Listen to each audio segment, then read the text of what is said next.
Sukhoi 30 की पूरी फौज देने के बाद जारी है रूस के सरप्राइज। एक बार फिर से दे डाला विशालकाय विमान का तगड़ा ऑफर। भारत में ही बनेगा मेक इन इंडिया के तहत रूसी दैत्याकार विमान। खुद भारत को थी रूस के इस अत्याधुनिक विमान की जरूरत।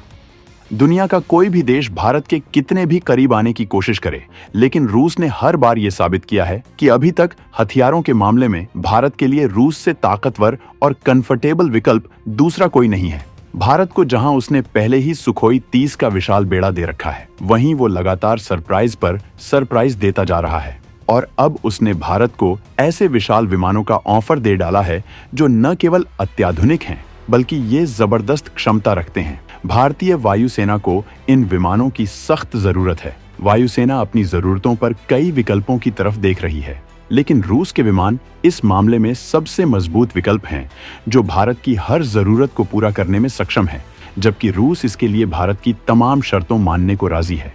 यही रूस के साथ डील और दूसरे देशों के साथ करार में बड़ा अंतर है। रूस ने भारत को किन विमानों का ऑफर दे डाला है, ये कितने दमदार हैं, भारत क्यों इन्हें हासिल करना चाहता है, इससे भारत की रक्षा ताकत में कितना इजाफा होगा, इस बारे में सब कुछ जानने के लिए पूरा वीडियो देखिए।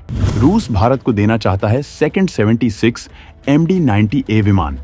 भारत इसके पहले के वर्जन का कर रहा है अभी इस्तेमाल। 80 के दशक में खरीदे गए ये विमान हो चुके हैं अब पुराने। भारत रूस के सेकंड 76 MD विमानों का पहले से इस्तेमाल कर रहा है, जबकि भारत यूक्रेनी विमानों का भी इस्तेमाल कर रहा है। रूस के विमान 80 के दशक में खरीदे गए थे और ये इतने पुराने हो चुके हैं कि इन्हें अब रिप्लेस करना बहुत जरूरी है। हम जिन विमानों की बात कर रहे हैं, ये सारे ट्रांसपोर्ट विमान हैं जो किसी भी जंग में रसद सप्लाई में महत्वपूर्ण भूमिका निभाते हैं। इनके लिए भारत अभी भी दूसरे देशों पर निर्भर है, खासकर रूस और यूक्रेन पर। लेकिन रूस ने अब जो ऑफर दिया है वो कई मायनों में खास है, क्योंकि इसके बाद भारत सुखोई 30 विमानों की तरह ही इस मामले में इतना मजबूत हो जाएगा कि इन विमानों की मरम्मत और रखरखाव के लिए बार बार विदेशों का मुंह नहीं देखना पड़ेगा, क्योंकि रूस के ऑफर के मुताबिक ये विमान भारत में ही बनाए जाएंगे। भारत अपने ट्रांसपोर्ट विमानों के रखरखाव के लिए फिलहाल तमाम मुश्किलों का सामना कर रहा है, क्योंकि रूस यूक्रेन की जंग की वजह से उसे सुविधा नहीं मिल पा रही है। भारत को अपने ट्रांसपोर्ट एयरक्राफ्ट के रखरखाव में किस तरह की झंझटों का सामना करना पड़ रहा है, इस बारे में आपको आगे बताएंगे। लेकिन इससे पहले हम आपको ये बताना चाहेंगे कि रूस ने इस दिक्कत का क्या सॉल्यूशन दे डाला है। रूस भारत को उन सारी चीजों की सप्लाई देने को तैयार है जो भारत यूक्रेन से खरीदता रहा है, चाहे वो जंगी पोतों का इंजन हो या फिर ट्रांसपोर्ट एयरक्राफ्ट। उसने भारत को अपने एडवांस इंजन का ऑफर भी भारत को दिया है। और रूस जब भी भारत को किसी तकनीक या हथियार का ऑफर देता है, तो वो भारत की उन शर्तों के लिए हमेशा तैयार रहता है जिसमें वो तकनीक ट्रांसफर और मेक इन इंडिया पर जोर देता है। यूरोप और रूस में यही खास अंतर है। फ्रांस हो या अमेरिका, जब भी वो भारत को हथियार देते हैं तो मेक इन इंडिया और तकनीक ट्रांसफर की शर्तों को नहीं मानते हैं, जबकि वो भारत के सच्चे हितैषी होने का दावा करते हैं। रूस भारत को सेकंड 76 MD के एडवांस वर्जन का ऑफर दे रहा है, जो पहले के मुकाबले 40 से 60 टन ज्यादा भार वहन करने की क्षमता रखता है, जबकि ये पहले वाले विमान के मुकाबले कई गुना ताकतवर PS-90A-76 इंजन का इस्तेमाल करता है, जबकि ये पहले के मुकाबले कई गुना ज्यादा एडवांस लैंडिंग और टेक ऑफ क्षमता रखता है। इसकी क्रूज परफॉर्मेंस भी जबरदस्त है। इसकी पेलोड क्षमता और फ्लाइट रेंज भी कमाल की है। वहीं उड़ान के वक्त ये बहुत कम शोर करता है। पहले विमान के मुकाबले इसकी 70% क्षमताओं को अपडेट किया जा चुका है। भारत के लिए ये विमान इस वजह से ज्यादा कंफर्टेबल है, क्योंकि भारत में पहले से इसके लिए इंफ्रास्ट्रक्चर मौजूद है। इस वजह से इसके रखरखाव के लिए ज्यादा परेशान नहीं होना पड़ेगा और इसकी मैन्युफैक्चरिंग के लिए भी यूनिट तैयार करने में ज्यादा इन्वेस्ट नहीं करना पड़ेगा। भारत रूस के पुराने विमानों के साथ यूक्रेन के AN-32 विमानों को भी रिप्लेस करना चाहता है। भारत यूक्रेन के AN-32 विमानों का भी करता है इस्तेमाल। जंग की वजह से रखरखाव का अटका पड़ा है पूरा मामला। नए विमान के आने से हमेशा के लिए खत्म होगी दिक्कत। सोचिए कि जंग के वक्त अगर किसी देश की सेना को रसद न मिले तो कितनी बड़ी दिक्कत हो सकती है।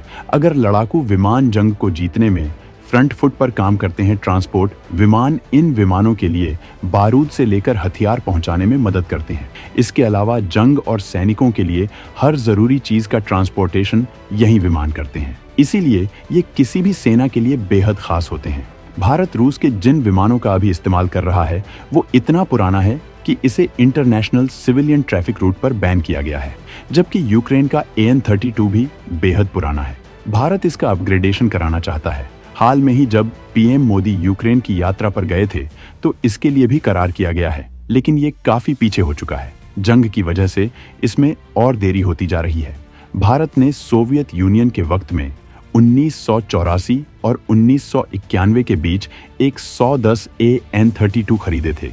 जून 2009 में भारत ने इनमें से 1 और 5 विमानों के अपग्रेडेशन के लिए $400 मिलियन अमेरिकी डॉलर का करार किया था। यूक्रेन के कीव में सिविल एविएशन और एंटोनोव के प्लांट 410 ने पहले 40 AN-32RI का अपग्रेडेशन कर दिया है, जिसमें से पहला 2011 में और आखिरी नवंबर 2020 में डिलीवर किया गया, जबकि 2019 तक कानपुर में वायुसेना के नंबर 1 बेस रिपेयर डिपो ने भारत में 15 विमानों को अपग्रेड किया। लेकिन इस अपग्रेडेशन के लिए भारत यूक्रेन की मॉडिफिकेशन किट पर निर्भर है, लेकिन रूस और यूक्रेन के बीच जंग की वजह से इसमें दिक्कत आ रही है। ऐसी दिक्कतों का एक ही सॉल्यूशन है कि भारत तकनीक ट्रांसफर के तहत विमानों को भारत में ही बनाए और उसकी मरम्मत से लेकर रखरखाव खुद ही करे। भारत इसके लिए कई विकल्पों की तलाश कर रहा था, जिनकी कीमत, क्षमता से लेकर तमाम जरूरतों की जांच की जा रही है। भारत एक ऐसा विमान चाहता है जो यूक्रेन के AN-32 और रूस के सेकंड 76 MD को एक साथ रिप्लेस कर सके। एयरबस A400M विमान को भी परखा जा रहा है, जो काफी महंगा है। ये यूरोप का विमान है। इसे कई देशों ने मिलकर बनाया है। हालांकि इस विमान में भी तमाम क्षमताएं हैं, लेकिन भारत की शर्तों और जरूरतों को एक साथ पूरा करने की क्षमता सेकंड 76 MD-90A विमान रखता है। ऐसे में अगर भारत में इसका प्रोडक्शन होता है तो भारत इस मामले में तमाम दिक्कतों को खत्म कर सकेगा, जो सेना की ताकत में इजाफे के लिए बेहद जरूरी है। तो दोस्तों, इसकी डील को लेकर आपका क्या सुझाव है, कमेंट में जरूर रखें।